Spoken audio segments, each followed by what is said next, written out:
Finnur, kom með Val í undanúrslitin í Vísbikarkeppninni, stutt í þetta, nú bara 2-3 vikur í þessu undanúrslit. Þú hlýtur að vera sáttur að vera komin á þennan stað með liðið? Já, bara frábært að komast í þetta Final Four dæmi, sko. Sérstaklega eftir að KK breytti þessu í úr svona þessum einu úrslitaleik í þessa Final Four helgi, þá fá fleiri að upplifa svona þennan feeling svona hálfpartinn eins og fara í bikarúrslitaleik, þannig að við erum bara mjög stolt að hafa komið okkur og erum komin hann að stað. Eins og þú segir, ég meina þessi Final Four feelingur, þetta svona skapar ákveðin grundvöll fyrir því að búa til einhver svona félagsstemmingu, þegar ekki? Já, ég klálega og bara, þú veist, það er frábært þegar að maður hefur farið í bikarúrslit sjálfur náttúrulega nokkru sinnum, þannig að þessi bikarúrslitaleikur stakur er frábær, sko, en að fleiri félög fá að njóta þess að fara inn í þetta og taka þátt í þessu og það er ekki bara 8 mismunandi félög sem á liði í Final Four með kalla og kvenna, það bara er frábært en alltaf mjög erfitt verkefni framöndan að spila á þetta frábæra liði Þórs, þannig að þetta verður skemmtilegt challenge. Spilið við þá bara í deildinni núna bara fyrir nokkrum dögum í raun og veru, leggið á heimavelli í Orkuvöllinni.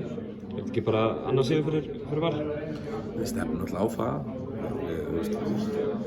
Alltaf stundum er þetta svona í þessum bikardrætti að við laðist inn eitt fyrst þetta lið svona, lið sem var klálega lakara enn í einu, en þá voru þetta bara gríðarlega sterk lið sem hafa alltaf samveldaður með mjög góðan mannskap og mjög góða þjálfara, þannig að það var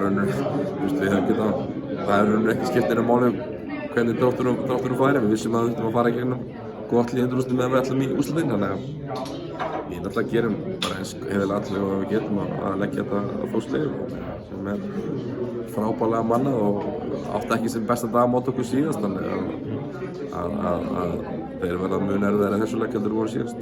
Skrýtin jól sem er svona óeðlileg með eins og síðustu ári, þeir að spila yfir jólin og svo eru þessi leikir bara í raun og veru 2 vikum eftir á nýju ári. Einhverju sérstaklega svona næringar áætlanir fyrir liðið og æfingar svona yfir þessi jól? Við þurfum bara að æfa meira yfir jólin, það er þessi færri frídagar og við svona sem við leik 28. því að það er kannski komin inn á æfingu. Þyrftum helst að komin á æfingu á jóladagar, alltaf látum ekki annan í jólum döða.